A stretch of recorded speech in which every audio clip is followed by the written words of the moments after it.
Well, stop putting shows out that are showing Ramsay and whoever effing and jeffing and belittling people.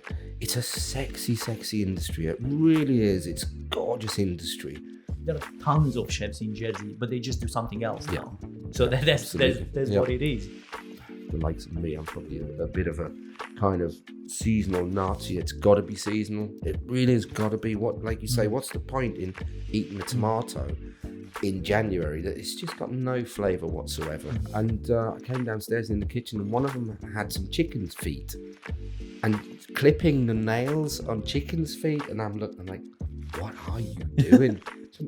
Chicken feet. I'm like, yeah, I can see it's a chicken's foot. What are you doing? My guest today is Peter Brewer, one of the best chefs I used to work with and the ones I started my career with here in Jersey at the time when he was executive chef. I'd like to know more about your story because I'm sure this will inspire a lot of people. And I'd like to know how was your beginning in hospitality and how you started working in this industry.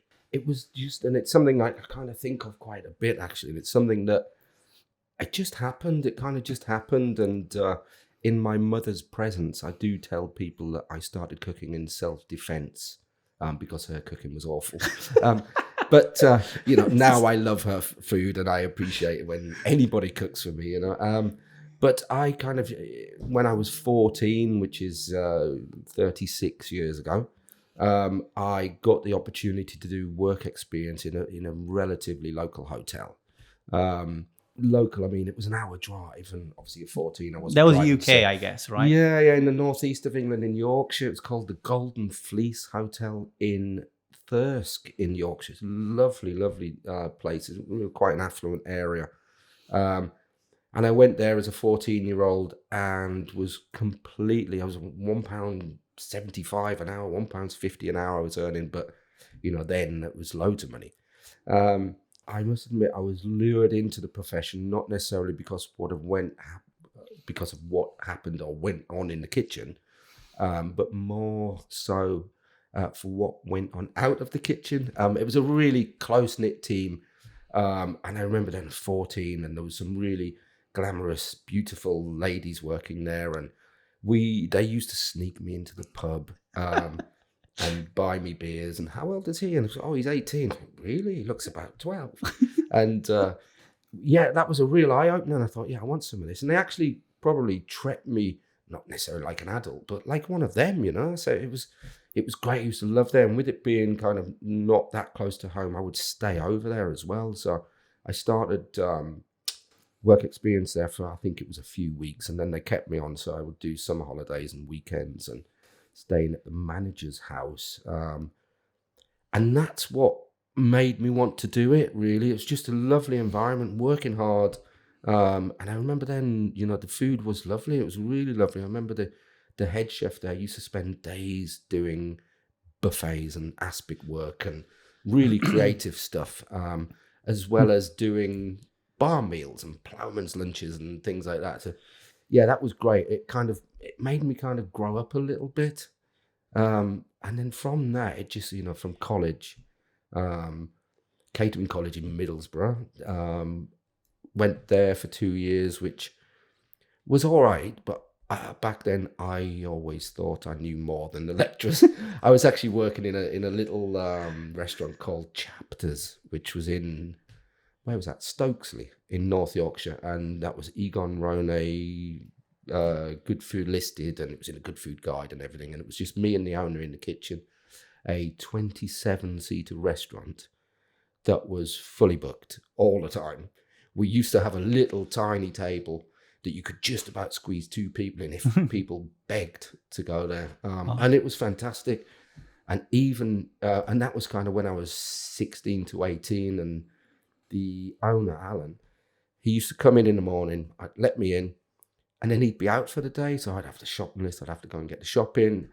Plus he'd leave his 2 young boys with me. So I'd have to take them with me to the shopping. Then we'd go to the pub and have a breakfast in the morning with the kids and then go back. And again, it was all that. I really enjoyed that bit, did lovely food. It was busy, but not too much pressure. And again, it was kind of, this is my vocation in life. what's the difference? Because you are very passionate about talking like how everything started, but what's the difference between cooking now or hospitality now and hospitality, let's say 25, 30 years ago? I really don't know. I've been thinking about that exact thing, and I thought you might ask me what it's like at the moment, and I'm kind of off radar, I must admit. I got out of the kind of hustle and bustle of kitchen life a good 5 or 6 years ago. Just got a bit drained with it all, and was a bit fed up with working for free a lot of the time. You know, you A get lot of your hours. salary, which is low to start with, and you're expected to work 80 hours a week and get paid for 40. And I kind of, that's possibly my only regret, is that I worked too many hours when I was young. I know you have to work hard to achieve anything or get to a point, or, you know, but you just kind of also need to live your life as well. And then, you know, I think as chefs, we get so focused and we get so driven and kind of stressed out, I guess. You get so much pressure. You don't want to let anyone down. So sometimes you kind of forget about life as well. And I think what I would like to think is different now in the hospitality industry as opposed to 36 years ago is that people don't have to work for free anymore. And I'd like to think that people kind of maybe focus on life a bit more as well. I know that everyone's different and everyone has different goals and ambitions, and, you know, but yeah, I would like to think people are appreciated more, which, saying that, I probably kind of would doubt that because there is such a shortage of staff in the hospitality industry. And I think that's always been there. It's not a recent revelation. I know people say that it's because of COVID and people have gone and worked elsewhere, but it's never been any different. And what you do find is the good companies that look after their staff don't have issues with staff. Because everybody wants to work them. They've got a queue at the door, people knocking on the door to go and work for them. And that's kind of, at the moment, that's where I am as well. I'm involved with my own company, two other catering companies, SD Catering and TNN. And we never have a problem. I can pick up the phone and say to somebody, can you work tomorrow? Yep, no problem. You know, and it's just because we have a laugh, we have a bit of fun. Yeah. Some music on in the kitchen, shut the door. Yeah. There's no one bothering us. We've got a job to do. We get it done. We serve it. And I'd like to think, you know, we do our best and we kind of probably, you know, do things to a high standard, I would have thought. We don't always get it right, but the majority of the time. And it's really rewarding, actually. And to know that you have backup and you've got good guys and girls that you can phone up, and that kind of alleviates the stress and the pressure on certainly me as well. So I think it's so important to look after your staff, not only to have staff in the first place, but actually to take the pressure off yourself as well.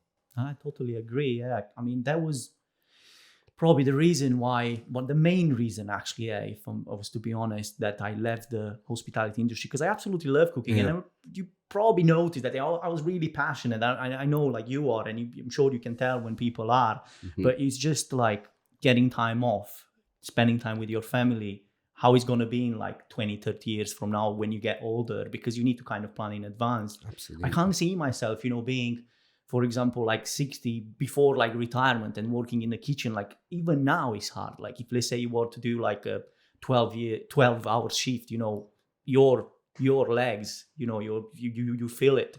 So yeah, I wanted something else, you know, and it's I can't say that I regret it, but it's my love, you know. I always wanted to be a chef. It wasn't a mistake, you know. I always wanted to be a chef, and I totally get what you're saying. But how do you balance your work with cooking, with the hospitality industry? Is that why you made the move now in what you are now, to kind of like have a balance in your life? Absolutely. And the balance now sways towards life as opposed to work.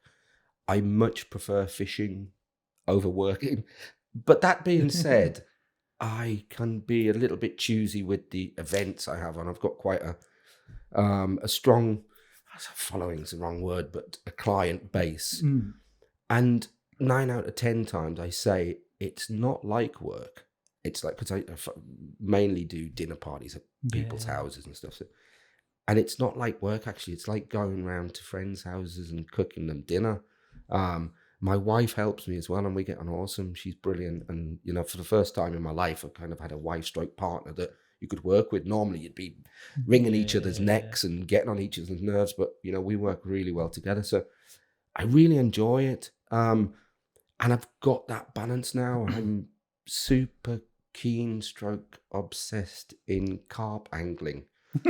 And that is absolutely perfect Is that what for keeps a you chef. going, basically? Well, yeah, absolutely. And I think, you know, I fish, I do a 24-hour session every week. So that means me pitching up at the lake. I've got my bivouac, my tent, my sleep system, my stove, I go and I cook myself nice food, obviously fishing, got the bite alarms on so I don't have to do anything really. Yeah. Um, and that 24 hours is just my space. And not only is it lovely being outside in the fresh air, even last night I was there and it's just really nice. And you're out in nature, but you kind of, you stop thinking and it just chill out. And it's absolutely vital to have a hobby like that. And I think, you know, when I was in my 20s, I played a lot of rugby. Um, and that was probably kind of quite a tough thing to do while you're a chef. Because no matter where I lived or worked around the country, I would always sign up for the nearest team. And, you know, I would be the only one on a Saturday afternoon. We'd go and play a game of rugby and, you know, a decent level. I'm not saying I was kind of Yeah. semi-professional or anything, but a decent level. And I was the only one after the game. We'd come into the change room. We'd all be battered and bruised and either rejoicing the win or, you know, really sad about our display. And then I would have to go to work. Nobody could get that, you know, you're going to work now. So I'd have to go and do dinner service on a Saturday with a black eye and a limp and you know, and kind of, I regret that a bit. I regret that, you know, that got in the way of my rugby playing because I probably could have sort of played a bit more rugby, but there's very few regrets, I must admit. Do you think like people, because now you were talking about how hard it was to combine the two and, you know, hobbies with, I mean, you got to a level that now you are able to do well, both of them. But do you think that people underestimate, you know, how hard it is to work in the kitchen? Because whenever I talk to people, they're like, oh yeah, kitchen, you know, you're eating, you do a bit of this, a bit of that. I think people do underestimate, like the regular Joe from the street will just talk, you know, cooking is not hard. I mean, what can be hard about it? You know, you're there, you have everything you want to eat. Well, I don't know. I don't know if I agree with that. I think the majority of people know how tough it is.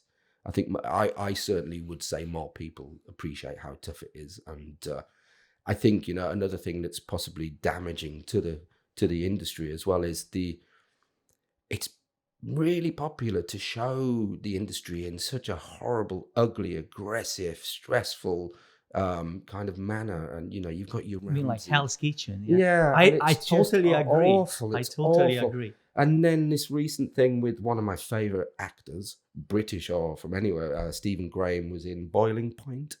Don't know if you watched I that. think It's I quite know. I recent. think I know which one. Yeah, Was he on Netflix by any chance? it was. Yeah, Okay, I yeah, think I yeah. know which But one he, you're you talking know, about. was acclaimed for doing that. Did a brilliant job and actually looked like he'd been a chef for years. However, that program was all about stress and drugs and violence, aggression Yeah. and swearing and I just thought, you know, all right, you've done well there, brilliant, well done, but does nothing for the industry because, you know, Yeah. people's perception is, well, I'm not going to go and work in a kitchen if I'm going to get beaten up or the head chef's a junkie Yeah. or, so yeah, unfortunately, things like, and I don't think as many people think it's an easy job. If they do, well, they're very much mistaken. No, I totally agree because I have exactly the same feelings. Like these shows, you know, although people, you know, that they not have nothing to do with cooking, they enjoy them because, you know, it's nice. Well, it's not nice. It's just, you know, interacting to see Gordon Ramsay putting someone between two slices of bread, you know, putting their head in between and they say you want a sandwich. But it's horrible because as you're saying, you know, there are people, you need to form a generation from when they are young. Mm-hmm. So probably if I was to grow up with that kind of with those kind of stories and watch those shows all the time, I don't think I would have ever joined the industry. Because luckily I was kind of detached from everything what happened. Well, not everything, but part of it what happens from on the TV and all these shows, and I kind of had my way. But yeah, I agree. And do you think that that's another the old school. I mean, I'm not saying that you are old school. I'm just saying, that the old school chefs had a more aggressive way, of like, I don't even know how to put this, then had a kind of a more aggressive way than what is going on now. Is he a bit more soft? What's going on now in the kitchen? Is he a lot more relaxed, would you say? I think it depends the environment you're in. I think the Michelin environment will never change. It's always going to be cutthroat. It's always going to be scary, aggressive, and high tempo. There's a lot of pressure on that chef to not only keep his Michelin star, but his kind of people who have Michelin stars or get Michelin stars is great. That kind of, we would have all been through a period of our lives as chefs where we wanted a Michelin star. You don't understand really what you need to do to get one, but unfortunately it kind of takes over people's lives, and that's their focus in life. Michelin star.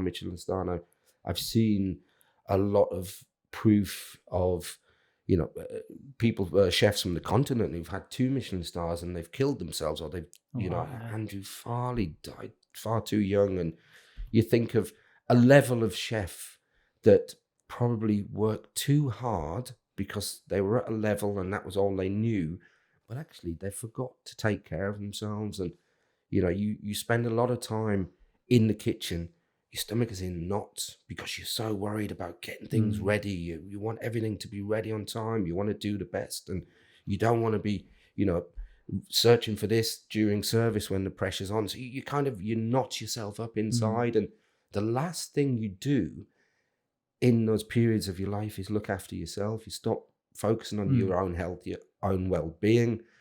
And that's probably another little regret of mine as well, is that I did stress myself out too much certainly in my 20s. And I think, there's probably, there's so many positives to the industry. I would not change this for the world. I've kind of loved it. And I think, as I was going to say to you as well, you might have just had 6 years in the kitchen. However, you must really appreciate what you learned in those 6 years. Oh, that's a life skill. It's not something you can just walk away and just use and then in a week you forget.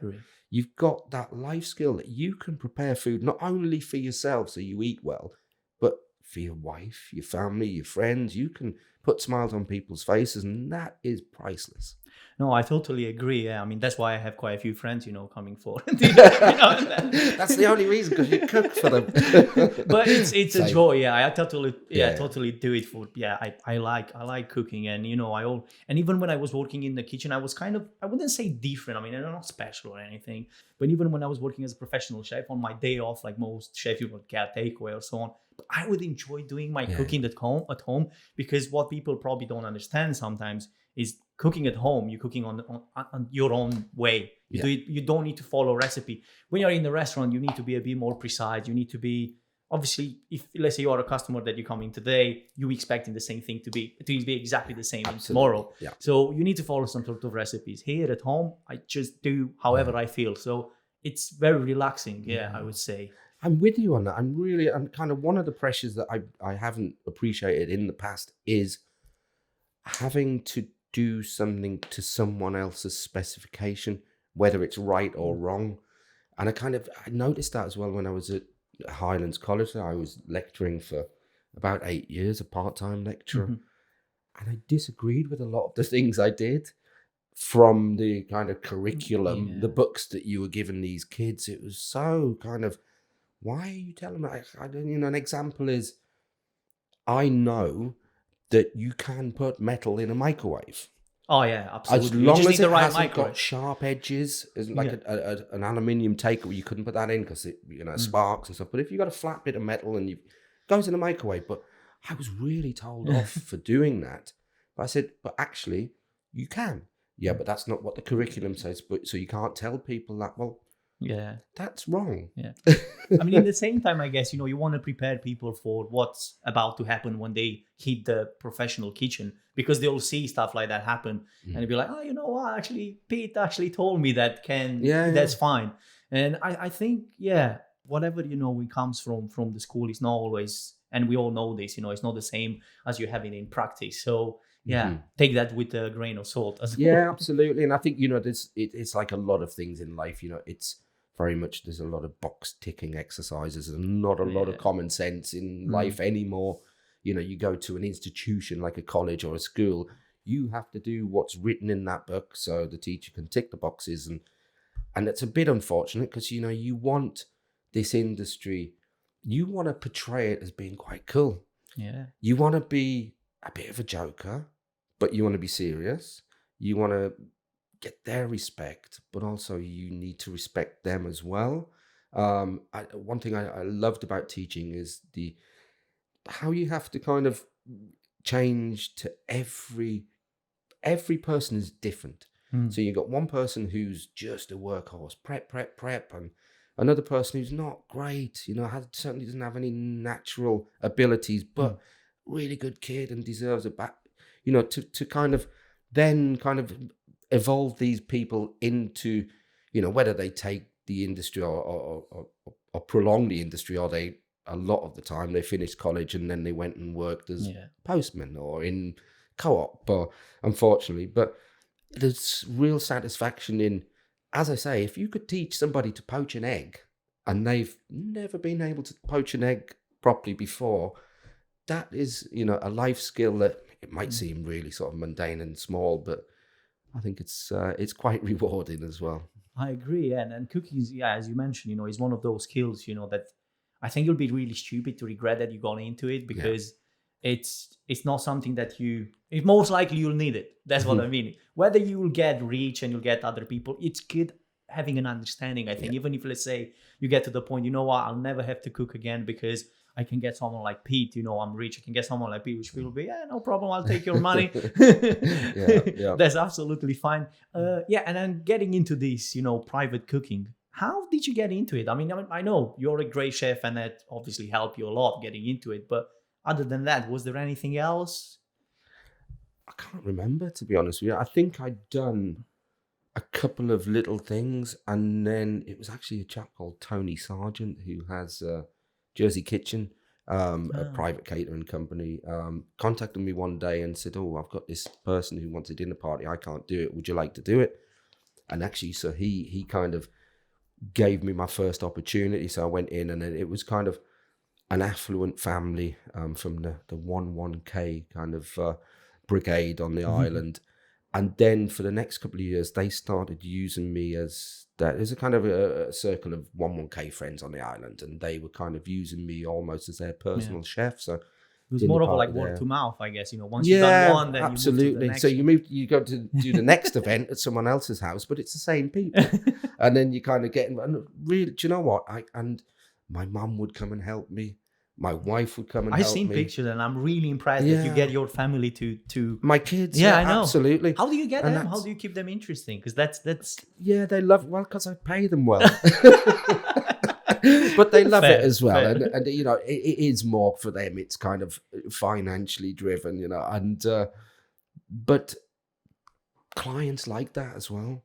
Most of these people, whether they're multi-millionaires on the island, they are cool people. They're all right. They're absolutely, people might have a perception of the uber wealthy of being a bit kind of up themselves or a bit rude or a bit brash. But I kind of think I've only encountered possibly 2 of them that I would probably have to kind of think whether I would do another event at their houses. And that's not because they've been rude or anything, but just maybe they spoke to me a little bit kind of off. And but yeah, most of them are brilliant. And so that's kind of started. And then off the back of that, one of the families approached me about working for them full time, which I did for a couple of years, which was awesome. That was... was it like basically cooking breakfast, lunch, dinner kind of thing? Well, that was at their house.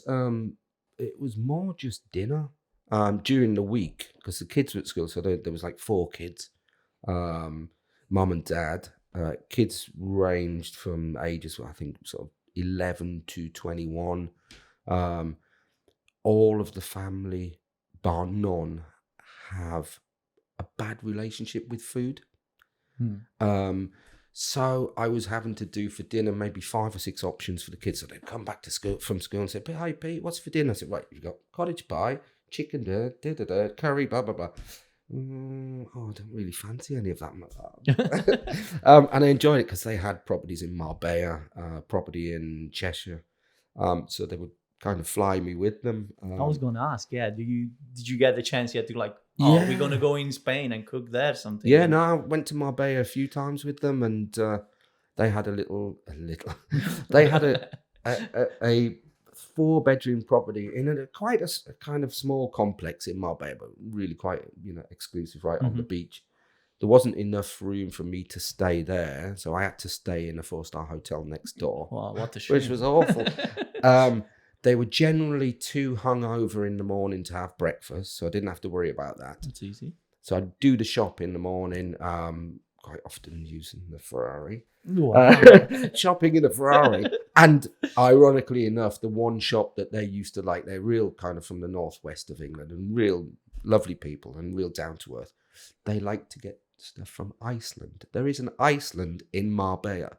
So I would drive this Ferrari to Iceland in Marbella and buy Iceland food for them, and then just do a bit of lunch, leave some dinner, maybe 3 or 4 hours work a day, and then I'd toddle off and just sit by the pool and, enjoy it. That was brilliant. But then I kind of wanted to focus on the business, which I'd already set up, be Caterers, and get back to that. It was a bit, cooking for family was great, loads of perks, but it was a bit frustrating doing 6 or 7 dinners and these guys, money was no object. So if I had all these meals, it wouldn't be, we'd be like, oh, pop that in the freezer, right on that, put it in the freezer, that's for tomorrow. Everything goes to the in the bin, tomorrow fresh. So I kind of stepped out of that to focus on my business, and then the pandemic started a week later. It was really kind of, was within the month it started. So my business predominantly going to people's houses, cooking dinners. There wasn't a lot of call for that during the pandemic. So again, it kind of worked out really well. I had a couple of friends who had elderly parents who lived alone and couldn't get out because of the pandemic. Didn't really kind of have anything to do, really lonely. So can you pop my dad round some food? And so I produced a menu that was kind of really cheap. I called it Be Safe instead of Be Caterers, which worked for things. Yeah. And just doing really basic meals and dropping. I had one customer, bless him, he's passed now, but the joy in his face when he saw me walking past his kitchen with his bag of food was actually possibly one of the nicest things, or the kind of the best kind of feedback I've ever had as a caterer. And think, yeah, it was nice. So yeah, the pandemic was horror. I didn't make any money. We ate well at home, but what I got back from that was awesome. I didn't know actually about that. I mean, I kind of follow what you do, but in the same time, social media, it's loaded with all sorts. It's kind of hard to keep track. I do see like a big fish every now and then when you go fishing. I mean, more than one, because I didn't even know that they're so big fish. Because the carps, I didn't know that they're so big here in Jersey. It's insane. Yeah, there's more carp pictures than anything else. I totally agree. Yeah, I agree. So, do you miss a la carte at all? Like, is it something I do.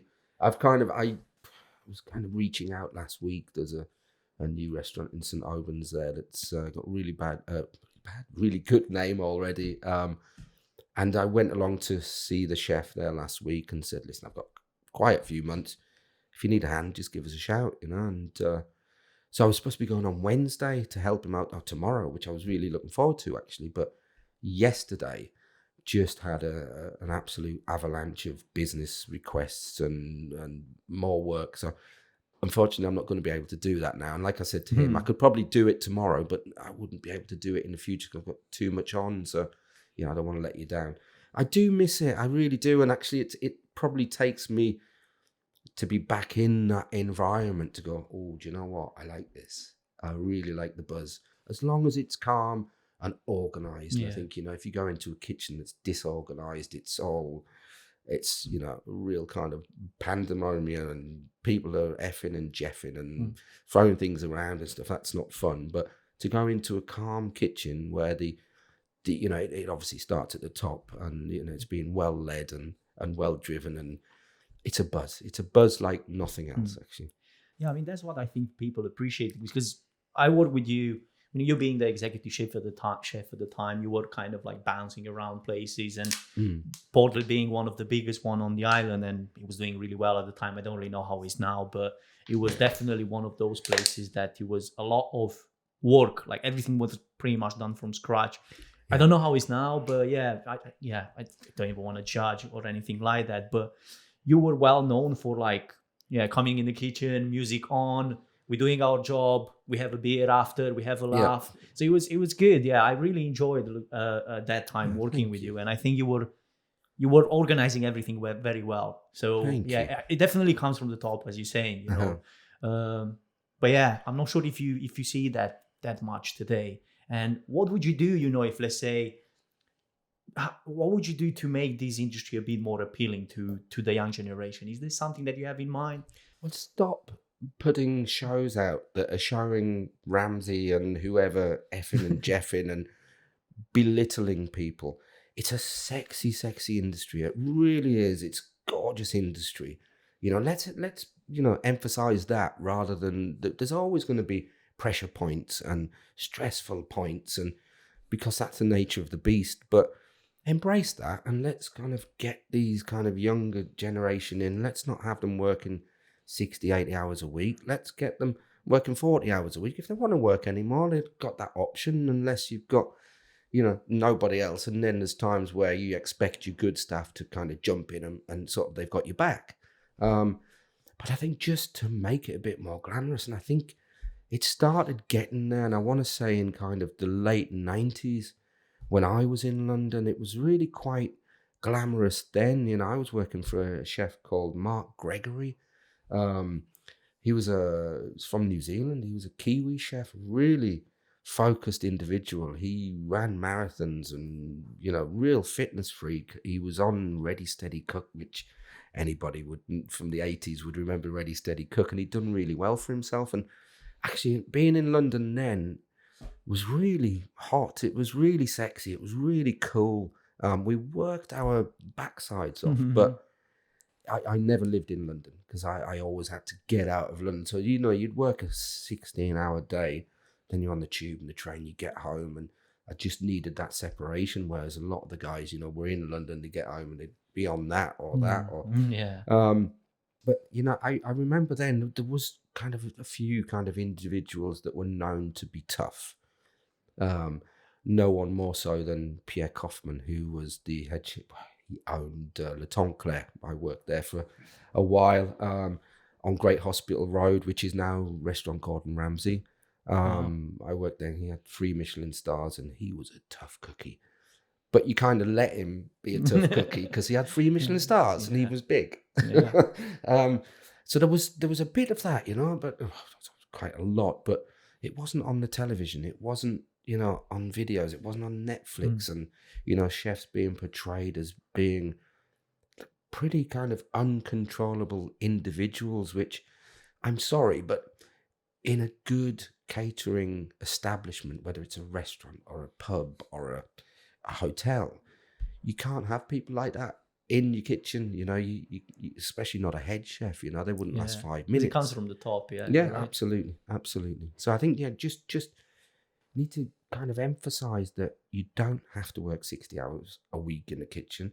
You don't have to take horrible stuff from people from above. You don't have to be spoken down to, because that's there. The nice catering jobs are there. You work hard, but you enjoy it. I think that's vital to get that out there.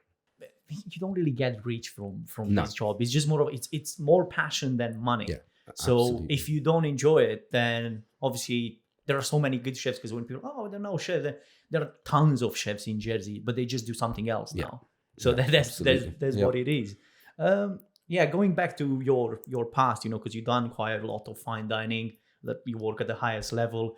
Do you think that the Michelin stars or the rosettes are not what they used to be now, or do you have a thought on this? Do you have some ideas? I think it's personal taste. I think it's really about personal taste.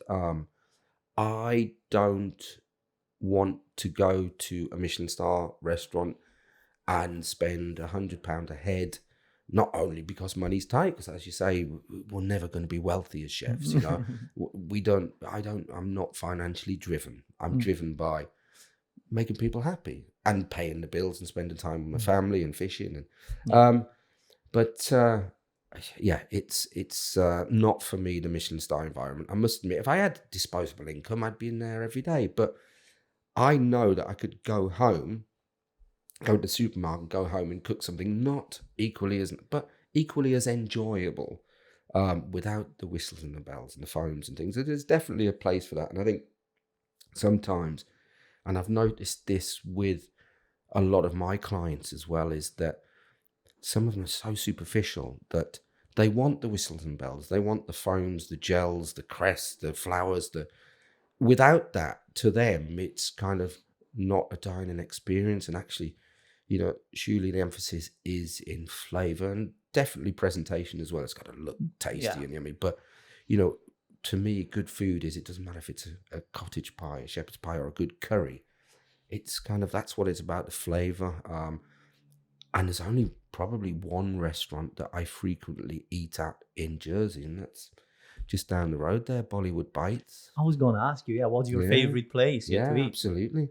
I know Manvinder and Simran, the married couple who manage it there. I think it's owned by a couple of surgeons from the hospital, and they are so passionate and they appreciate the business. You get in there. Now, I remember the first, I've been there dozens of times now, but I still remember the first time I went there when they were there. I'd been to Bollywood Bites a few years prior when they had a different chef, and it was very good. But then they lost that chef, and then for a while it wasn't great.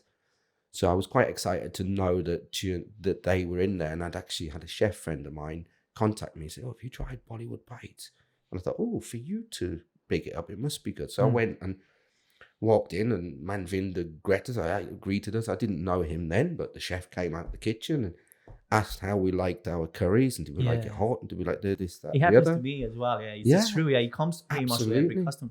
It forms some sort of connection. With and that's really important. And he shows what you need to do in an inch to get to win the customers over. And it's not just give them good food, but give them the whole kind of experience. So from walking in the door, and Simran greets you with a big smile, and then the chef comes out and he takes pride in selling his dishes as well. So you know you're going to get fed well. And I never eat meat when I go there. I'm not vegetarian. They just do very good vegetarian dishes. Yeah, and I get 4 little side dishes of things with some bread. And every time I go, he gives me some sort. I like the dal makhani, which is a quite an unhealthy dish of black lentils, and it's finished with cream and butter. It's heavy. It's quite a long-winded exercise. You've got to soak the lentils for 24 hours, and then they cook them for 12 hours. Wow. And it's a real love, but he knows I like that. But then if I go again the next week, he will do me a different lentil dish. If I go the week after that, he'll do me a different lentil dish again. Yeah, and I know he's knocking these things up just specifically for me. So to have a chef in a restaurant that's doing really well for itself, to still find the time to give you that personal service, to me is it's great. Really is great. Yeah, I was there a few times. I mean, I like Indian food quite a lot, but you know what? I really want to go to India to have some sort of like base where to start from, like point of reference. Yeah. Because, I mean, don't get me wrong, you know, if you like it, you know, that's it. You know, if you like a dish, you know, whether it's traditional, classic Indian or not, you know, you like it, it's absolutely fine. That's how I go when it comes to Indian food. But yeah, I agree. Yeah, they do offer a really good customer service at the Bollywood Bites, and yeah, it's definitely one of the restaurants for people to check. But is there any other food or restaurants specifically that you would like to see in Jersey? Because we do have a lot of places. I don't know. Jersey probably has like 200-300 places that serve food, whether takeaway, restaurants, and so on. Would you like to see something else on top of that? Do you know what? I think there's too many. And I think that probably kind of doesn't help the fact that we haven't got enough staff to run them all. So I think and I would say kind of 9 out of 10 times I eat out and I'm disappointed. But at the moment, you kind of hear of these kind of new places opening up, and you hear of the chefs, and you think, oh, actually, that sounds all right. Like the new sushi place down the road there as well. It's a Romanian Tripe have that. Yeah. Stunning. He's absolutely, it's really stunning. It's really, really And then good. I was reading, I don't know the chap, I was reading somebody was writing Yeah, he's about one him. of my friends. Yeah, He's a clean freak as well, apparently. He's really super, super clean. Now, when you're eating sushi, that's nice to know, because you're kind of being served kind of sashimi, and you want to know that that's been kind of handled properly. And so that's really nice to hear as well. So I don't think there's any specific food styles that I would want to see in the island. I just think a better standard of everything. And, to have a better standard, you've just got to have more passionate people. And I think a lot of the places in Jersey, probably, we probably work for one of the companies. It's all about money. It's all about the directors getting the bottom line. And they don't often understand that to increase that bottom line, you've got to make the product better. You have a product that people want, they're going to come and spend their money. So the bottom line's all right. You can't just open a restaurant and go, oh, there's a restaurant. Just get a chef, do some food and microwave fried, and you're not going to make a penny. So we would say that we need quality, not quantity. Absolutely. And I tend to agree with you. I mean, I do have, certain areas that we can improve here and there, but if we don't have enough stuff, rather focus on what we've got and improve what we've got and make it better. And I agree, places, it's kind of funny because you've got two places that are really literally one across the street from the other. So you've got Bollywood Bites and you've got Kyoto Resto Bar. That's right. They do have a good story. So Mihai from Kyoto it's one of those guys. Although he's Romanian, he's kind of like, he's been doing sushi for ages. So he's really passionate about like serving customers. So you definitely chose two of the places, where service is good. I get where you are with this, and then I think there are not many places where you can find this.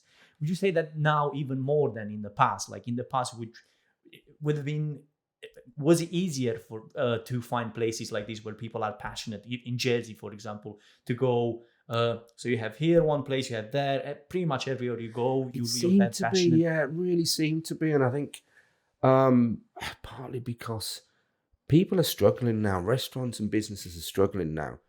Takeaway businesses are not struggling at all, and it's really quite sad actually that restaurants are dying. Takeaway businesses are just on because it's not the same experience. It's not. Well, it means people are sat at home, and getting the takeaway, and eating and dining, and it's all about going out and kind of whether you go into a Michelin star place, you really treating yourself, and it's or you're going for a curry or fish and chips or something. It's all about kind of that kind of interaction with or just family members or other people. It's a whole experience. Absolutely. And it's quite kind of sad that people are now staying at home and possibly, I've had a couple of takeaways, in the last 100 years, a couple of years, but it's blooming expensive as well, a takeaway. And I think, a takeaway to me was always a cheap alternative for to restaurant when you can't, especially being a chef, as you said earlier. Sometimes you just don't want to cook and think, do you know what? Let's get there Chinese. are times like that. I agree. So you pick the phone up and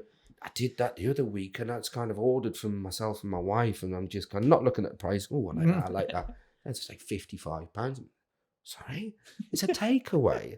The takeaway businesses are booming at the moment, but it's a bit of a sad reflection on the kind of, and that's the pandemic that have kind of made people stay in a bit. And I think, you could look at it in a positive aspect in that people are possibly being a bit more family orientated.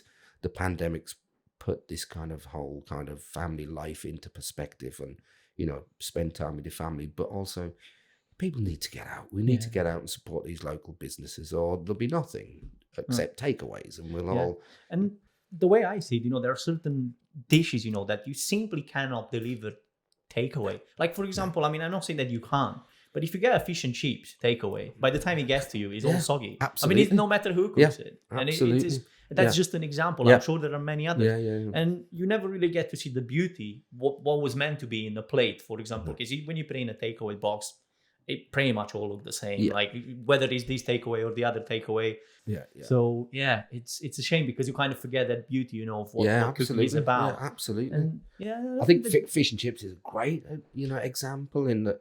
First of all, you want the fish to be crispy and golden and inside nice and steamy and moist, and you wrap that in a paper bag. By the time it gets up to 20 minutes, possibly half an hour away. yeah, It's not in the chips as well. You want crispy chips, and it's all going to be soggy. yeah. But yeah, not only that, like burgers as well. Oh yeah, You there's so get many. a delivery burger.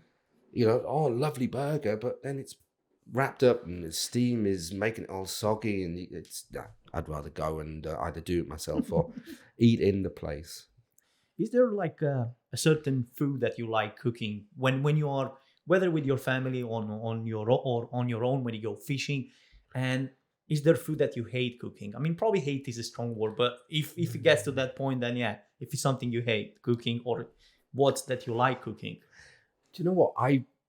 For the first time ever this Christmas, I worked out that I don't hate, but I dislike doing a roast turkey dinner because people don't realize how much work you need to put into it to If you want produce to do it that properly. dinner. Yeah, well, absolutely. And if you don't, it's not worth doing unless you're doing it properly, So I've been kind of over Christmas, I had a few events where I've had to charge what I would charge for a fillet steak.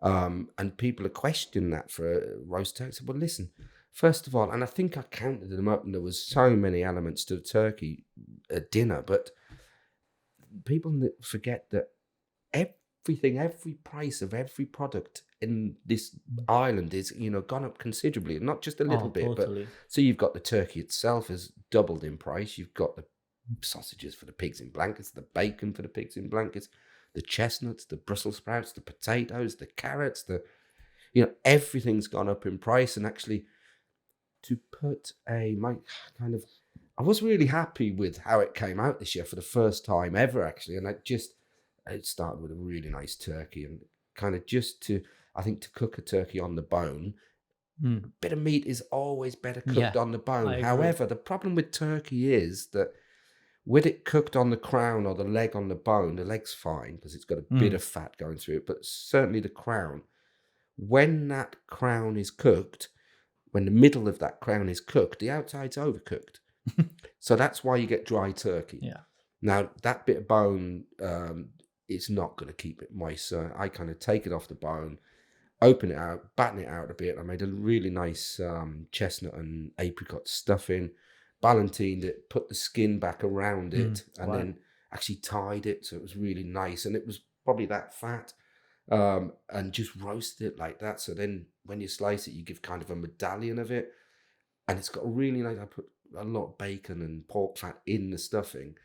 So it that keeps the turkey moist as well. So, you're doing that, and then you rolling pigs in blankets, and you're peeling Brussels sprouts and peeling potatoes, and yeah, there's a lot of things. So yeah, if there's something that I'm not keen on kind of doing, it's a roast turkey dinner. But I think possibly one of the best thing, or the most rewarding things I do at home now is a Sunday roast. And that's more rewarding because I've got all the family around, and it's a nice time. You just put things on the table, you have a chat, have a bit of a drink, and you all dive in, and everyone appreciates it. And yeah, so I kind of think back to my starting to cook out of self-defense, when my mom's Sunday roasts were possibly one of the reasons, overcooked vegetables, overcooked this, and to now where a Sunday roast can be a thing of beauty. In a way, it's kind of bringing family together, like because you have the chance to spend time with them. Yeah. It reminds me, I mean, in Romania, we kind of do something different. We do like a chicken broth, and then we use the chicken to turn it into kind of a stew, and basically use all the parts of the chicken and with it. And that would be the Sunday lunch kind of meal. You're kind of looking forward to something like that when it's on Sundays. If let's say you don't appreciate it, if it's it's a treat. Yeah. And it was amazing. I remember everything was cooked simply, just like a few carrots, but everything was like locally sourced. That was all about that. I mean, I grew up in the countryside for like the beginning of my So till I can't remember now, must have been 12 or be more now, actually, must have been like 14 when I went to start school in town, in like in a city.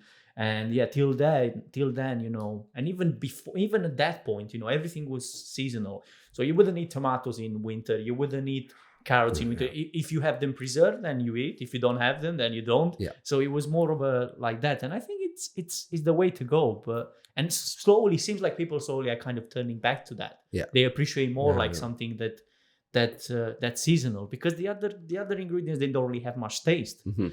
No, that's right. Yeah, I'm with you on that. And I was helping out in a kind of restaurant probably 3 or 4 years ago, and £4.5 million development on the island, and I was asking the head chef stroke owner why he had strawberries on his dessert menu in December. I said, why not? I said, because it's not summer, it's not the strawberries. He said, you can get strawberries all the year round now, so why wouldn't I?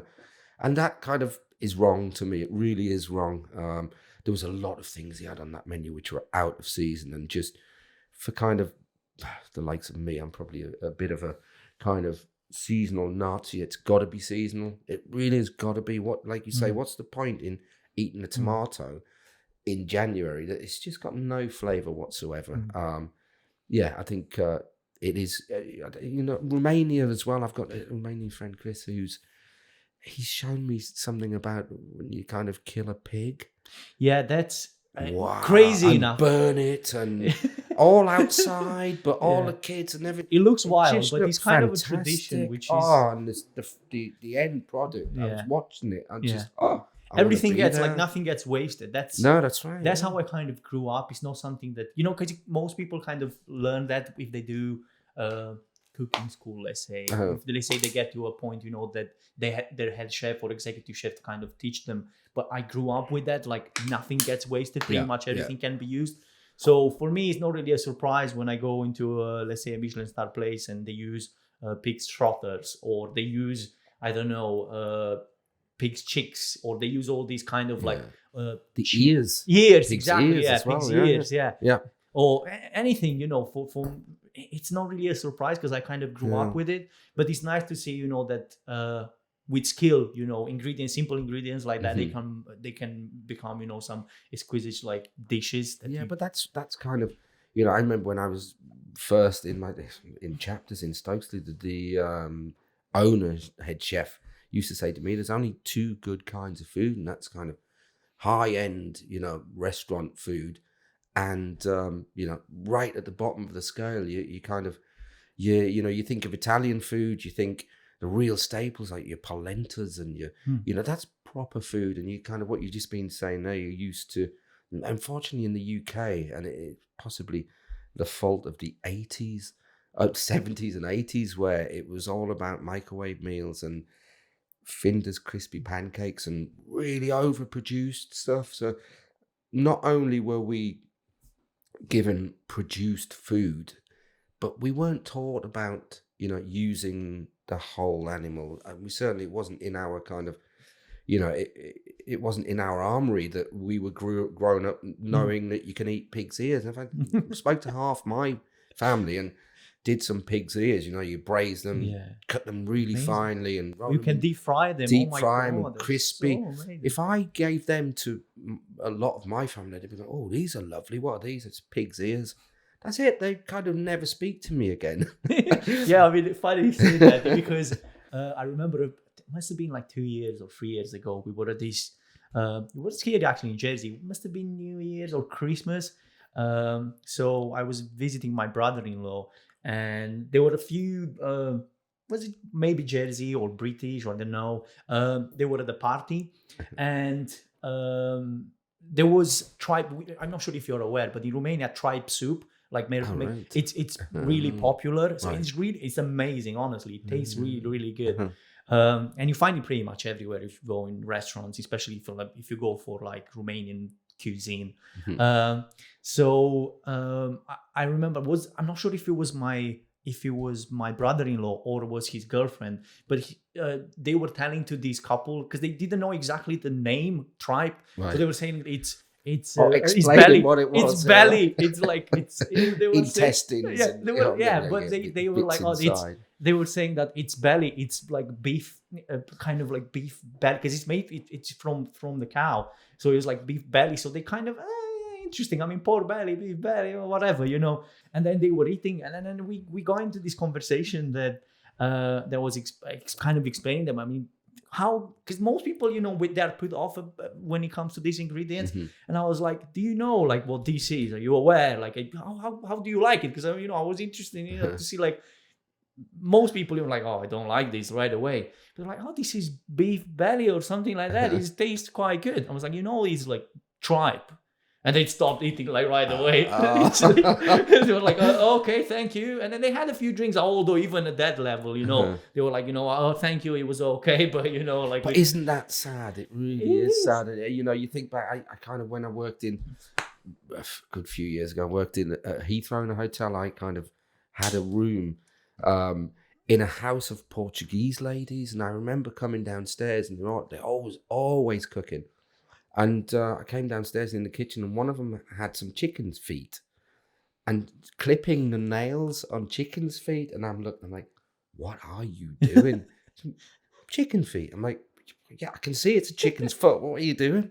And kind of explained the dish that, you know, the braised chicken feet and, you know, they're so succulent that you kind of pull it through your teeth. And I thought, I really kind of regret that Great Britain doesn't have that kind of food culture, whereas I'm sure it had once upon a time, but, you know, it's certainly gone. And, you know, you speak to most British people about tripe or, you know, pig's ears or, you know, chicken feet. They would just, oh, no, they wouldn't go there. And it's such a shame. And you also think of kind of using every part of the animal, and too many people want their steaks nicely packaged, and it kind of don't really think of what it is there. That's a dead creature you're eating. You know, I don't want to go into the kind of, you know, vegetarian kind of thing, because I eat meat, but actually, if you don't respect that thing, well, you know, it's such a shame. You know, you're killing this beast and you're just eating the best bits, and the rest of the what we would say the waste bits are going to the countries that really actually do, you know, appreciate the kind of cheaper cuts and the, you know, the more flavor, more tender, and it's a shame. Yeah, I think the more industrialized we get, I mean, it's obvious that Romania is not the same level as the UK financially. So I think these countries, some of them, because of the financial reasons, it can be, or because, you know, the traditions are kept a bit more intact, whether it's Eastern Europe or whether, you know, is the rest of the world, can be India, for example, like, I mean, it can be China, whatever. I think they kept that a bit more, like you're saying, you know, they appreciate a bit more these kind of ingredients. They are a bit more seasonal, because as soon as I think you have the money, I think that's also a downside, because you'll be like, you know what, now that I've got the money, I'm gonna eat tomatoes all year around. I mean, that's just a stupid example. We kind of get stuck into tomatoes, but in general, because I probably eat tomatoes every now and then, but you can tell that even now during this time, they definitely don't have the taste. But I think we just don't appreciate. I'm probably myself included now, because I've been here for 10 years, and you kind of take some of these habits. Although Jersey, we're trying to keep it as seasonal as we can, but how much can you keep it when you're on a small island? Because everything comes from abroad, and even if it's seasonal, it's probably not as great. So we do have, definitely 1,000 reasons to be here, but there are definitely a few drawbacks, you know, when it comes to this, and you feel like, oh, maybe the selection is not quite there, maybe the prices, because they're local, are not quite there. But as you said, you know, you got to support local, otherwise even what we've got now, it's not going to be in like a few years. So supporting local in Jersey is difficult.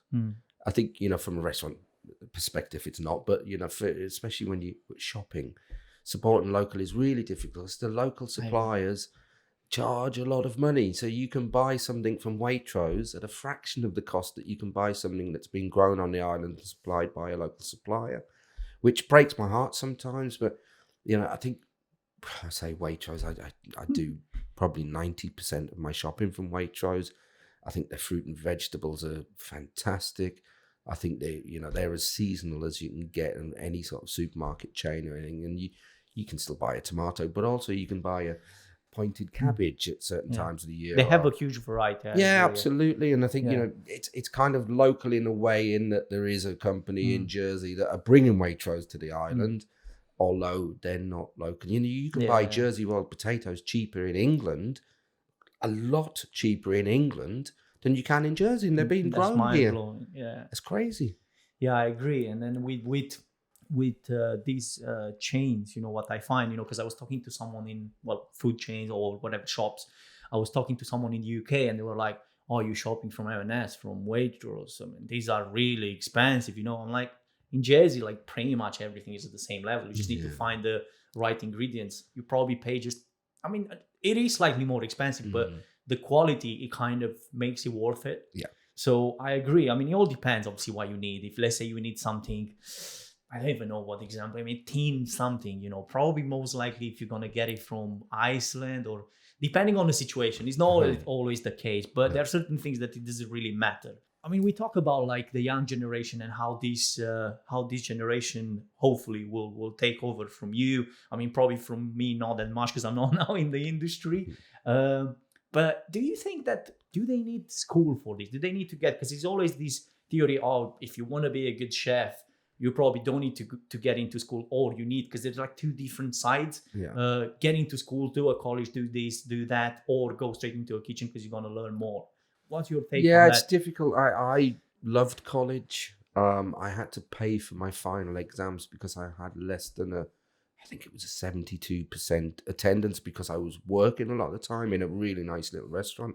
But I did really like college, so I would definitely never say I would never kind of suggest not to do the college thing, because it's fun. You have fun and you learn, and you I think you get much better training on site, or if you've got a decent restaurant.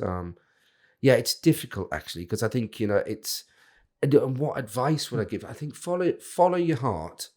I'm kind of saying follow your dreams, but you kind of, most young chefs, and I'm sure 99.9% of young chefs just want to do fine dining.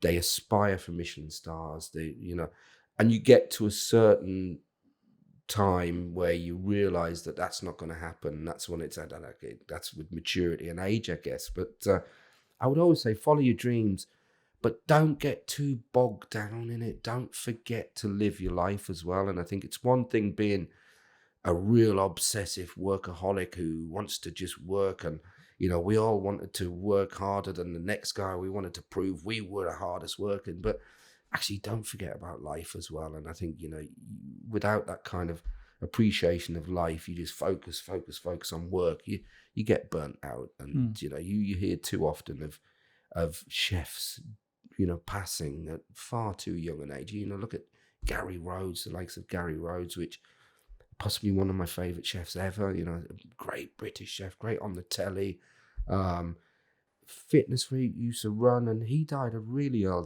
young age, and that wasn't that long ago actually. And I can only presume that because of where he was, it was a lot of pressure and a lot of work pressure, and he had to work blooming hard. Where I'm sure the likes of these chefs that have worked too hard and just run themselves to an early grave, I'm sure they get to the pearly gates and the big man saying, well, would you like to go back again? But this time don't work. I'm sure they say, oh, I'll definitely go back. I'm not going to work this hard, but it's too late then, isn't it?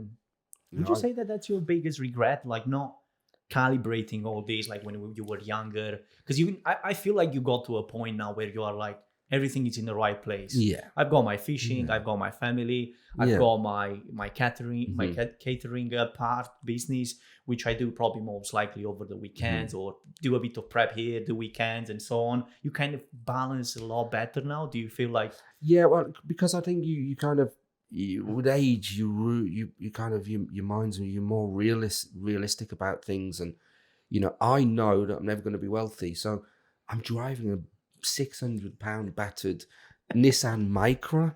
Now, it's a lovely, it's not a lovely little car, sorry, it works. And it's cheap, so that means by decreasing my overheads, it means I don't have to work as much.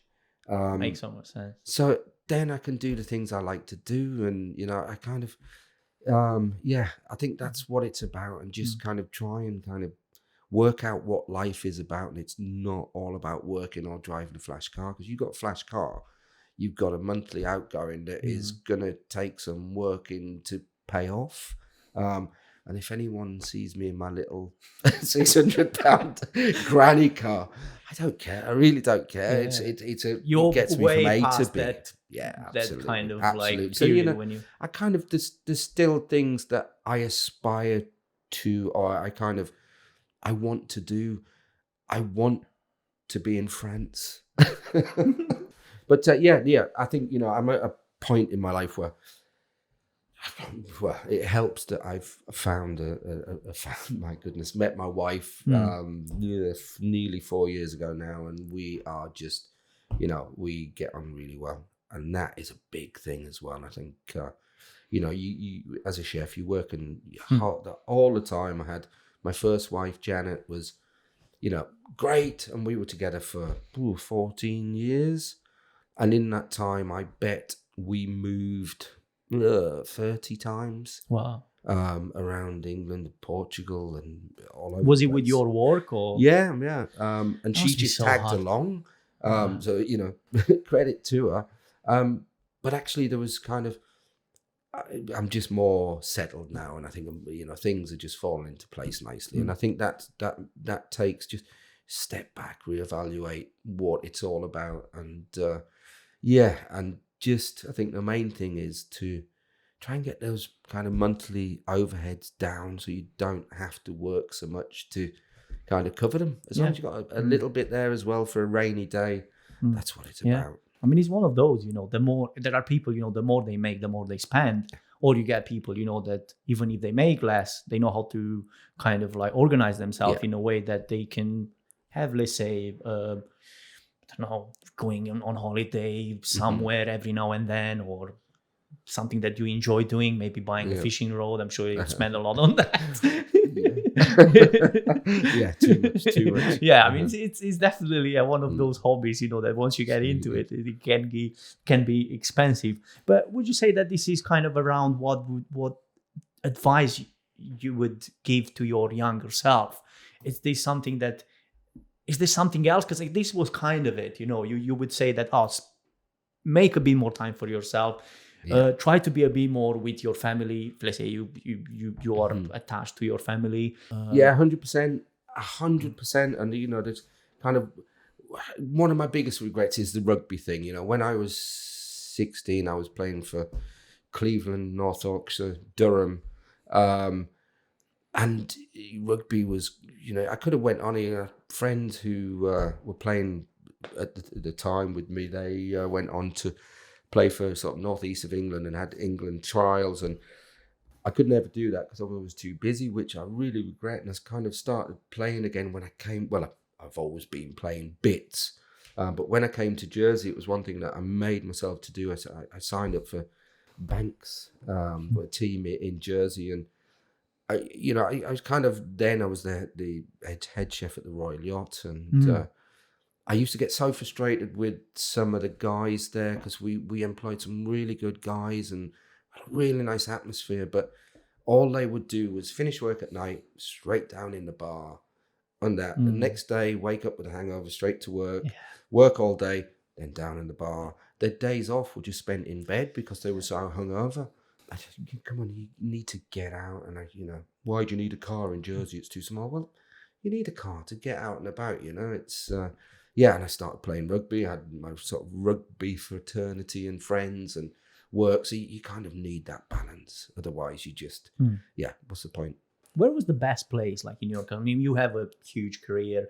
I mean, probably we're not going to stay like to kind of go one by one the timeline right from the beginning. But what was the place where you like to work the most, apart from what you're doing now? Yeah, well, I was trying to think of that earlier as well, and I was thinking there's probably too many to kind of but there's a couple that I would definitely highlight. One was, I was a private chef for a family in Hampshire who rented a 14-bedroom property from the National Trust, Hinton Ampler. It's quite a a landmark there. They rented the whole place, you know, they lived there. So I was the chef there in the house, and they had 3 maids, 2 butlers, Wow. chauffeur, gardener, and it was really, I really enjoyed it. It was my boss Christopher Shaw, who's no longer with us. He was a real foodie. When he was in London, he was kind of Monday to Friday in London. He ate at Le Gavroche every day for lunch, and then he would come back to Hinton Ampler on the Friday and then entertain, and I would do the amount of food I had to create was just ridiculous. But that was I really enjoyed that, and I had a really nice thatched property on the grounds, and yeah, it was nice, and I had a really nice vehicle I could drive around. So Monday to Friday there wasn't a lot to do. Shopping on a Wednesday, get a bit ready on Thursday, Friday for the weekend, but that was a bit about it. So that was the first time where I'd probably step back a little bit from the kind of the hustle and bustle. But then another position that I really liked was I worked for the Arrows Formula One team, for cooking for a chap called Damon Hill, which you probably haven't heard of, but he was a really... I'm terrible at names. He's a British Formula One driver from the I guess the 90s and the early sort of 2000s, I guess, and cooking for him and a chap called Pedro Dinas. So that was wonderful. That was possibly the hardest I've ever worked, but it was wonderful. I remember, you know, it's I met my teenage idol was a chap called Barry Sheen. I used to ride motocross when I was a kid, thanks to my dad. And Barry Sheen was a motorcycle rider, really famous British chap, and idolized him. I had his posters all over my wall, and the big thing was he had a big accident. He had screws in his legs and this, that, and the other. And I was working in, I was actually at Monte Carlo Monaco Grand Prix in 97. And we had a hospitality unit, and there'd be a big coach with a tarpaulin and a restaurant set up, and at the back a kitchen. And it was kind of open kitchen, so you had to make sure it's clean. And I was cleaning the oven one day, and then I heard this voice saying, what have you got to offer an ex-driver chef? And I looked up, and it was Barry Sheen. It's the first time I couldn't talk, I couldn't move, couldn't do anything. Pasta and tomato sauce. That sounds great. And off he went. And my boss at the time, Sally, came in and said, "You all right, Pete?" And I said, "Sally, I've just met Barry Sheen." She went, "Oh, Barry?" I went, "Barry Sheen." And I quickly explained the obsession. And she, unbeknownst to me, went out and spoke to him.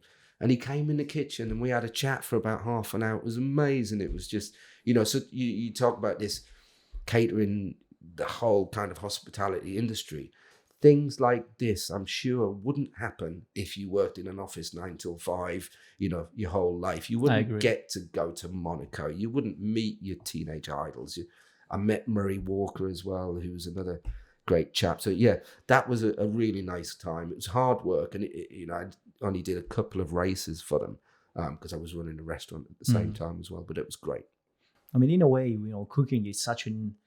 And it's leading in this, it's such an easy way to kind of make you travel. I mean, if you want to travel, like it's everywhere you go, you'll find a restaurant where you can work. Everywhere you go, you can find something cooking related that you could do. So I guess that's great when you are young, but then after that, probably it gets harder and harder because you want to settle. Like probably absolutely. Like same like you do. You appreciate now being in one place. Yeah. And is this something? Will you stay in Jersey? Is that the plan? No. I love Jersey, don't get me wrong, I love it. But again, when I'm older, I don't want the overheads that I've got at the moment. You know, I want to go and, you know, live in rural France and just fish when I'm really old and just kind of eat nice food and stuff. But get the kind of, just chill a little bit. Whereas Jersey, you know, it's kind of... You pay a high price for chilling. For everything. Yeah, absolutely. You know, even when you're not doing anything, you kind of, you know, it's costing you. So, yeah, I think, anywhere. But I couldn't go back to England, I don't think. You know, I've got a house there, but I couldn't live there again. I kind of, the roads and the traffic is what kind of puts me off going there. So what do you have in mind then? France.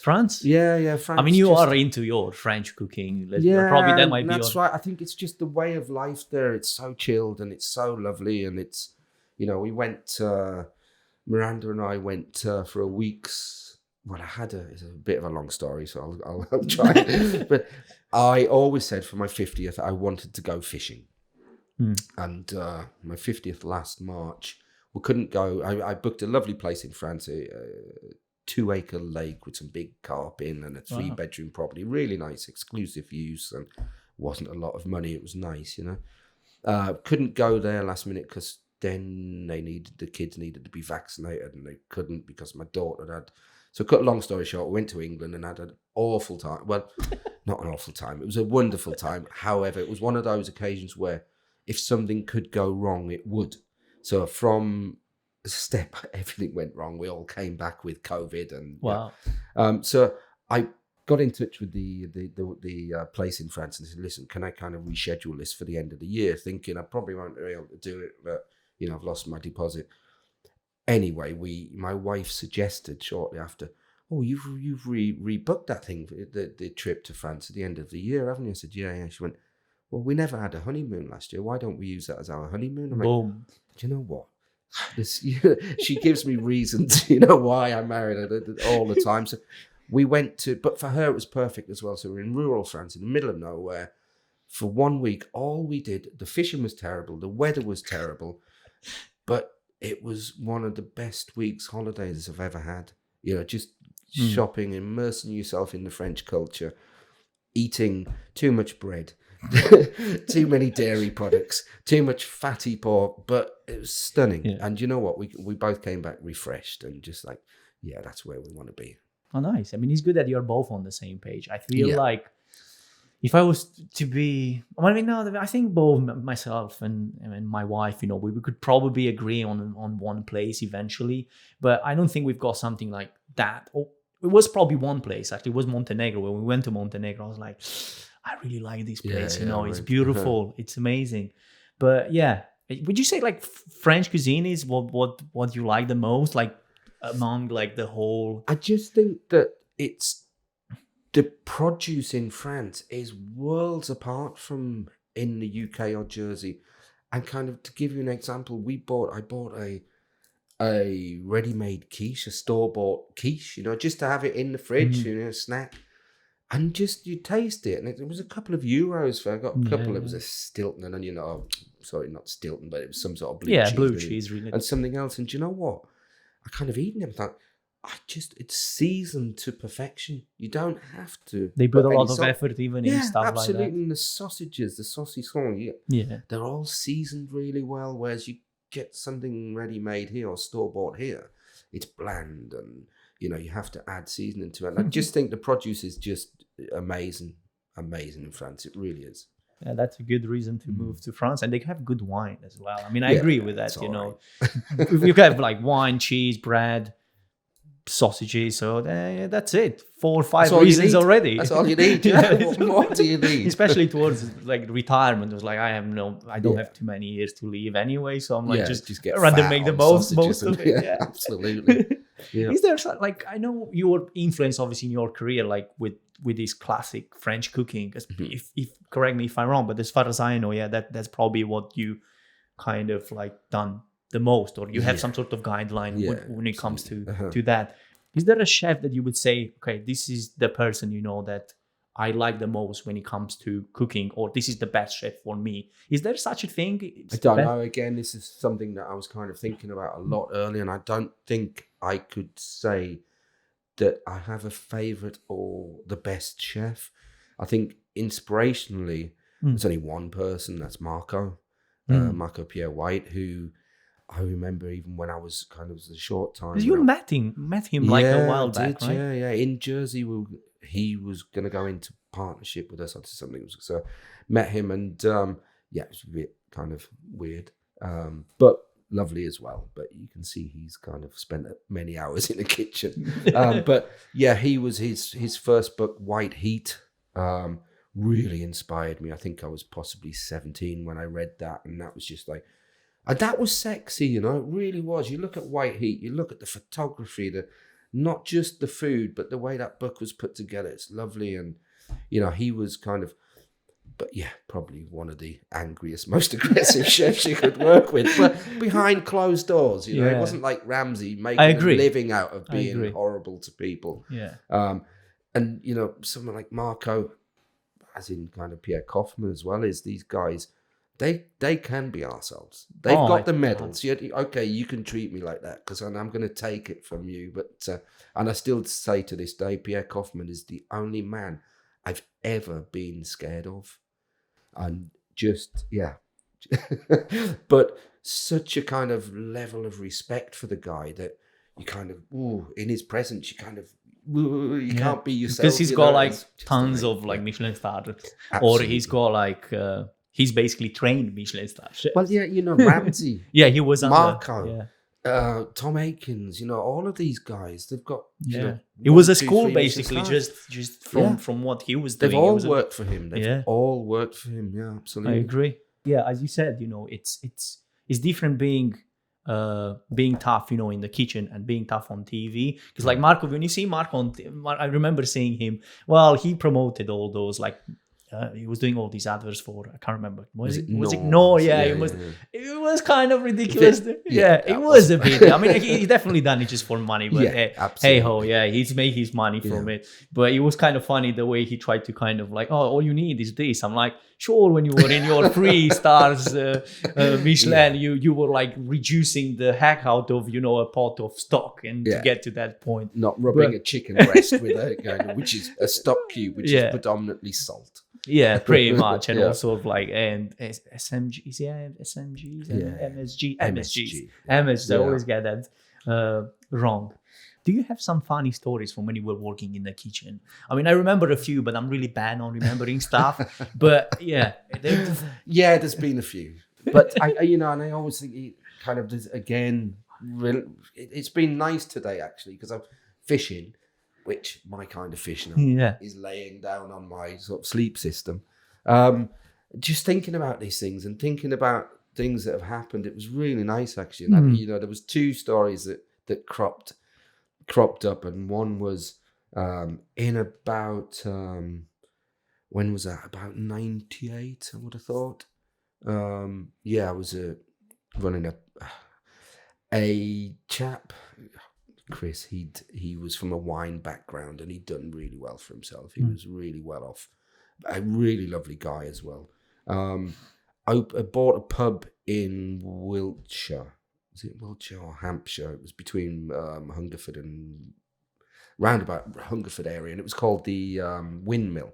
He bought this pub and refurbished and made it into this really lovely restaurant, really antique furniture everywhere and really nice. And he had a big manor house and big garden, so we used to use a lot of the produce from his gardens. And so there was a magazine at the time called Restaurant Magazine, and they approached us and said, would you do an article, you know, from field to fork? I said, yeah, brilliant, absolutely. So I got in touch with a local lamb supplier, and we got this saddle of lamb which was stunning. And then the idea was to meet at Chris's property with the photographer and the main guy from Restaurant Magazine, and we kind of skipped around the garden picking green beans and artichokes and strawberries, and it was just lovely, you know. And we're all getting enthused about this produce and taking it back to the restaurant. So we went back to the restaurant, and they went and sat in the restaurant while I'm in the kitchen with my sous chef getting the food ready, the lamb ready, beautiful bit of lamb.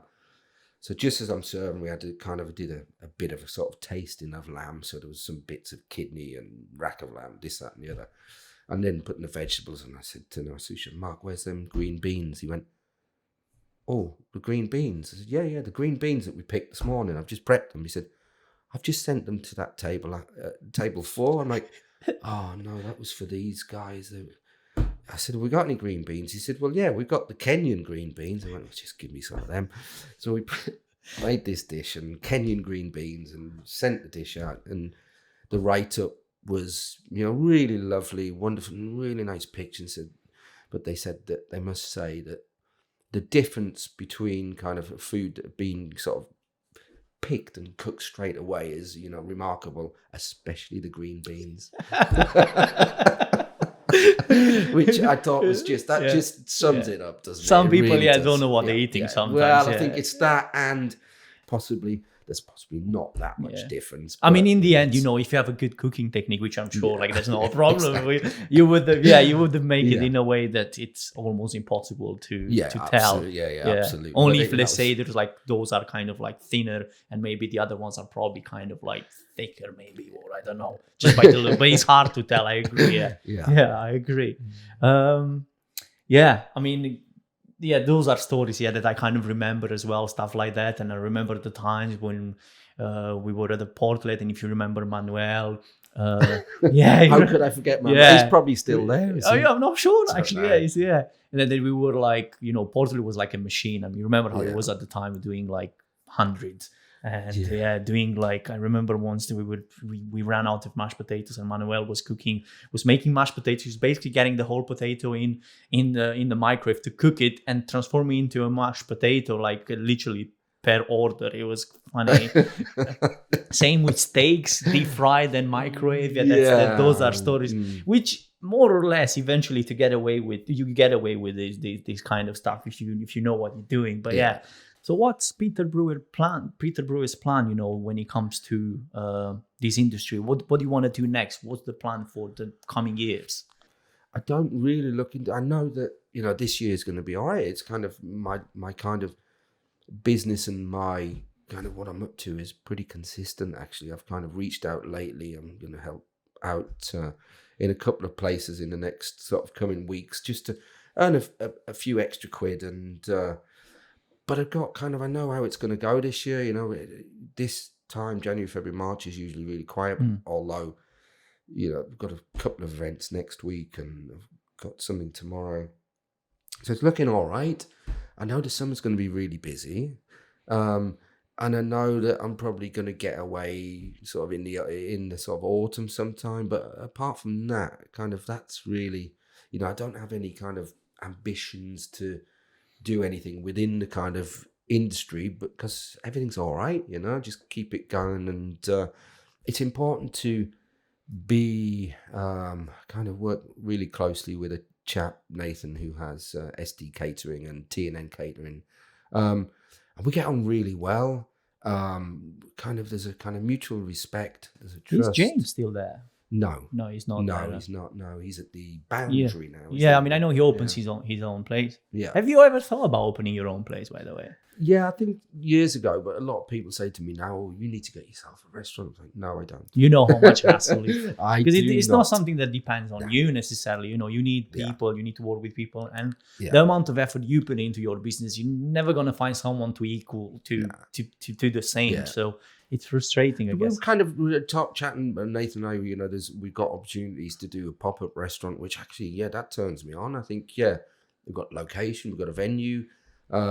So I like the idea of that. And I've done kind of a couple of, not necessarily pop-up restaurants, but I've done events at different locations. And it's nice to find a location to do an event that they both kind of fit each other, if you know what I mean. I think, there's a place in the farm up at Woodlands there that I did an event possibly a couple of years ago. And it just was really nice to be in a rural location selling or serving a kind of the produce from that farm, the beef from that farm, and that kind of, it really works. So I'd like to do more of them, definitely. I think just meet more nice people and kind of stay away from people who aren't very nice. I'm obviously, I mean, we've not met for quite a bit. I mean, even when you're off, you do your fishing, and I don't really do fishing, so it's hard to kind of meet even in the time when you are off. But I'm pleasantly surprised the way you kind of change. I mean, not that you were bad in the past or anything like that. No, I was a bit angry. I mean, you were a bit angry, but with people like you never been angry with me because you knew I'm there to do the job. Yeah. So I think you were also fair, at least to me. I mean, if there are other people saying differently, I don't know, but to me you were fair, and then you seeing that I was keen on doing work, and I'm really pleasantly surprised that you find your way, and everything is like slow down now and you want to live your life and you're happy with your family. And I'm really happy for you, Pete, honestly. Cool. Is there anything? And surely that is what we should all strive for. I agree. I think, we could strive for Michelin stars. We can strive for AO rosettes. And great, when you've got them, then what? Yeah. What's next? What next? But, we kind of put more focus on family and yourself. And I think that's just it. Do what you like doing as opposed to doing what other people want you to do. And that's kind of, as chefs, that's unfortunately what we spend half our lives doing what other people want us to do and forgetting ourselves. Yeah, I agree. Big words, but yeah, I totally agree with what you're saying. I would like to know, like, if people want to find you, where do they find you? If, let's say, you know what, this guy, has a good story. I'm sure, like, I mean, you are well known in Jersey. It's not like you need more advertisement from myself. But if they say they want to find you, where do they find you? It's like, I want Pete to cook for my birthday. Where do they find you? Yeah, well, my company's B Caterers. I don't have a website, but I'm on Facebook. B Caterers Jersey, Instagram. There's a few pictures and stuff on there, but I don't kind of keep up with that. Yeah, you've got to do work. yeah, absolutely. But there's certainly more fish pictures on my personal Facebook. I agree. Of Peter John Brewer, that's my personal, and Instagram as well. Yeah, but, that's I kind of. If anybody wanted some advice from an old head, then I would be really happy to kind of oblige and give you some pointers. And I kind of. Something that's happened in the last couple of friends who was in Jersey. Did you work with Stevie Nelson at the port? Yeah, I did, and apparently he might be coming. He was basically the head chef when I started. Yeah, that's right. Of course. I mean, you guys both. Yeah, you were like. Yeah. I mean, he's a proper chef. To be completely honest, if he wasn't probably, I mean, he mainly because he was the head chef. I mean, I got to admit that he was the head chef at the time. I mean, not that you didn't have any involvement, but he was the first one I met. And then if it wasn't for him, I mean, to be completely honest, I might not be here. Yeah. Just because you probably the career would have directed me probably in a different he was a pretty place. Inspirational figure, and he's a proper chef as well. Really, it was hard to understand him for myself at the beginning. I was like, especially for me, I struggle. Oh, you struggle. Yes. Okay, so Steve, but he's having it's not just me. A bit of a tough time with life at the moment, and kind of got him to come back to Jersey. And is he here now? No, he's kind he of. Did it's mention work in that progress. he will. Yeah, he's. I kind of put him. It pained me to say this, but I said, "Why don't you come back and work for Randall's?" Because he's working for a company. They're doing some exciting stuff at the moment, and he can come here. They'll have accommodation, and they know him. I mean, he probably is looking for that as well. He wants an easy way in. Because going through a lot, I guess it's not the time to kind of find yourself an accommodation. Yeah, I guess to be able to kind of, I think the point I was getting at was to be able to kind of give somebody some advice that actually it's benefiting both parties. The party that I don't really want to benefit them, but it's benefiting them, so I can handle that. And Stevie as well, it works for both of them. So to have that kind of, it's like getting over, Randall's and I fell out. So, to kind of be able to be the bigger person and go, do you know what? They're doing all right at the moment. They're doing some pretty exciting stuff. So jump back on board with them. But that's a lot. That shows from you a lot of maturity. I mean, not every person can do that. But I know it's benefiting Steve more than them. But both. Pete, it was an absolute pleasure. Thank you very much. It was amazing, honestly. That was cool. I really enjoyed it, man. I enjoyed, and I'm sure we'll do this more in the future. We'll get Stevie over, but we'll have a translator. Zolt can translate. I thought that if he's coming, I honestly thought that I'll invite him, and hopefully my because he's from Ireland, right? Yeah, Northern Ireland. Northern Ireland. Yeah, Northern. I never really say Northern Ireland. People get pissed off, because I don't. But Northern Ireland. Yeah, I was going to say Northern. Yeah, somewhere next to Belfast or something, if I'm not wrong. So we will get a translator if needed. But I wish to have him here because I do owe quite a bit to that guy. He's a good guy. Yeah, absolutely. Totally. He'll have a story or two as well. Absolutely. Probably more than me. Yeah, we'll have a few beers if needed because I know he loves his beer. I mean, sorry for giving you just I think water one today, thing you can say is that, if anybody, if you want to, have you read the book Kitchen Confidential? Actually, no. I'll give you a go. Anthony Bourdain. Now, another chef who died too young, and that wasn't that long ago, actually. yeah, he worked too hard, but also had probably, a few habits outside of, his professional life that he shouldn't. But that's kind of, it's a book that shows it as it is, but actually it's not in an aggressive way. It's kind of in a realistic way. But it's, Kitchen Confidential. It's really worth a read. Oh, Definitely. I'll give you a go. Absolutely. Yeah. Thank you so much, Pete. Thank you, buddy. Absolute pleasure. Awesome. Yeah. Yeah, I'm sure likewise. we'll do more of this in the future. Yeah, let's. Definitely.